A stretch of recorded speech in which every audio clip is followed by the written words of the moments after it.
gaining worldwide attention as film lovers discover the magic of Encanto. It is a really special film, and it's a film that's made history as the first ever Disney song to reach #1 in the UK with an addictive track about an estranged psychic uncle.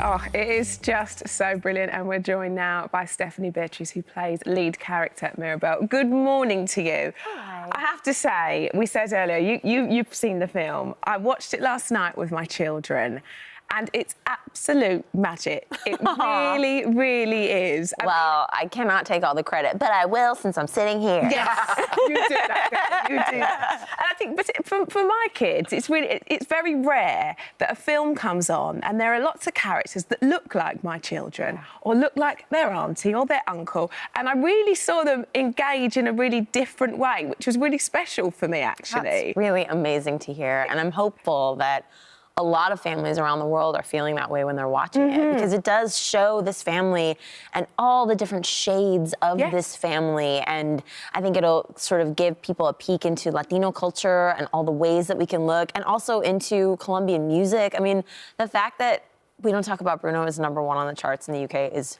bananas. Why? It's bananas, but it's also a testament to Lin-Manuel Miranda's music, which is so infectious, so catchy.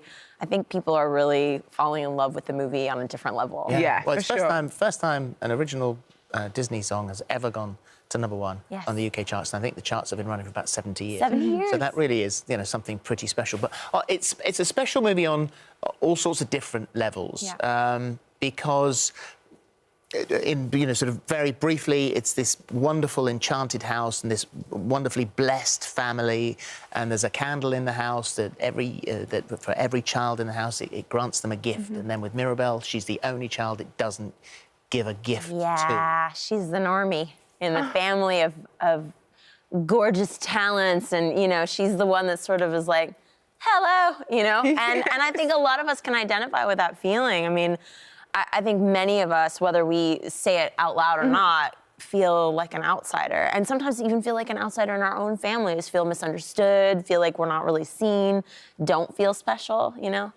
And I think for the lead character in a Disney film to sort of present that idea to kids, that you might feel like an outsider, but you have something special inside yourself. But she is incredibly capable. Oh my God, so brave.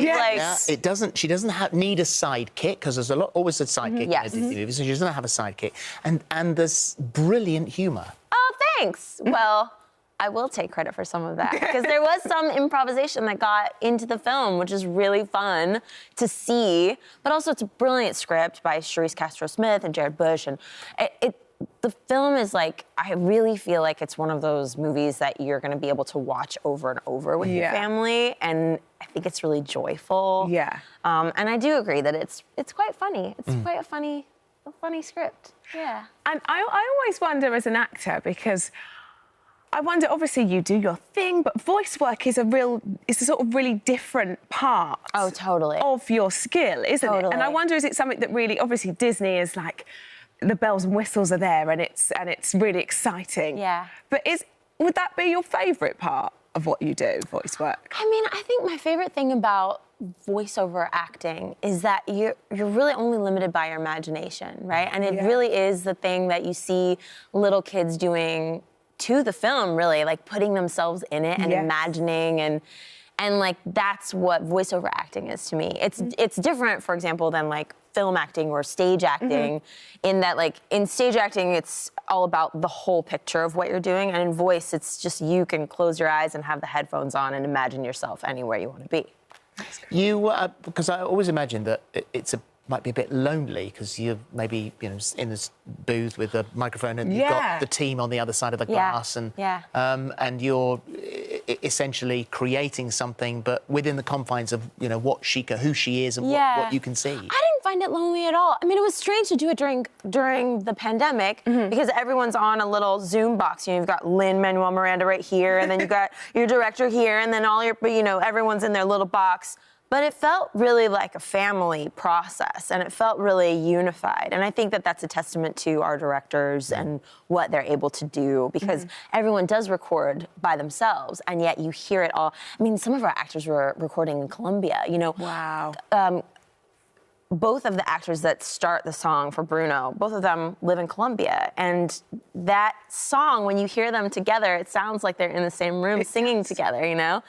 That's sort of the magic of the time that we're living in, where we're like collecting all these voices from different places and putting them all together.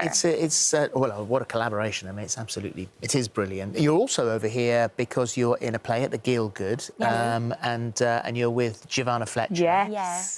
Gorgeous Giovanna. And this is 222, A Ghost Story. That's right. You brought your new daughter over, who is very new. She's quite new. She's 5 months. She'll be 6 months next month. But yeah, she's new little nugget. Well done for being here and functioning. Well, I have an amazing partner. My husband is incredible, and he's with my daughter most of the time right now. And this is it's 222 Ghost Story, so this is something that happens at 222 each. That's right. Yeah. Giovanna's character is named Jenny, and she's a new mom herself, and her husband's been away. And every night at 222 for the last 4 nights in a row, she's heard a ghost.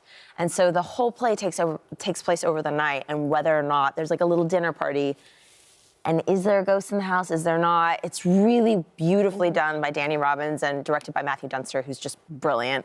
And I think it's really, I mean, the audiences are freaking out, which is really amazing. To sort of be in a theater with hundreds of people and everyone sort of like jumping at the same time and then laughing because they're scared. It's so fun. Love it. So that's 222 A Ghost Story, which is at the Gielgud, as we said, and Encanto. If you've got kids, even if you haven't, actually, you've got to watch it. That's on Disney Plus right now. Thank you. Thank you, guys. Thank you.